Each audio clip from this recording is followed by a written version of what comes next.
నిజం చెప్పాలంటే మనం ఇప్పుడు ఫేస్ చేస్తున్న బయట చూస్తున్న ఈ నెగిటివిటీలు ఇవన్నీ ఇంకొంచెం కొంచెం పెద్దగా మీకు తెలుస్తాయి.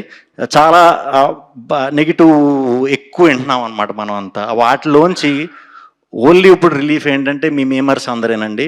మీరందరూ చిన్నవాళ్ళైనా కూడా మీరే నాకు ఇన్స్పిరేషన్. మీరు తెలియకుండానే టైం తెలియకుండానే ఏ ప్రెషర్లో ఉన్నా కూడా అది తీసేయడానికి చాలా దోహదపడుతున్నారు.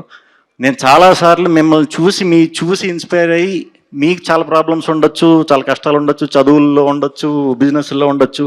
కానీ ఇది చేయాలంటే మాత్రం చాలా ప్యూర్ హార్ట్ ఉండాలి. సో మీ సినిమా తరపున ఆ మేమర్స్ అందరికీ కూడా ప్యూర్ హార్ట్ మేమర్స్ అందరూ, డౌట్ లేదు దాంట్లో, వాళ్ళందరికీ కూడా కంగ్రాచులేషన్స్. మమ్మల్ని ఇంకా ఇంకా నవ్వించండి. మీ ఏమంటారు, అదేదో మేమంటారు, మానకుల పోడేరా అంటారు కదా, అలాగా. సో ఇప్పుడు మన మీమ్స్ దీంట్లోంచి వస్తున్నాడు. తప్పకుండా ఈయన్ని బ్లెస్ చేసి చాలా మంచి డైరెక్టర్ చేస్తారని మనస్ఫూర్తిగా కోరుకుంటున్నాను.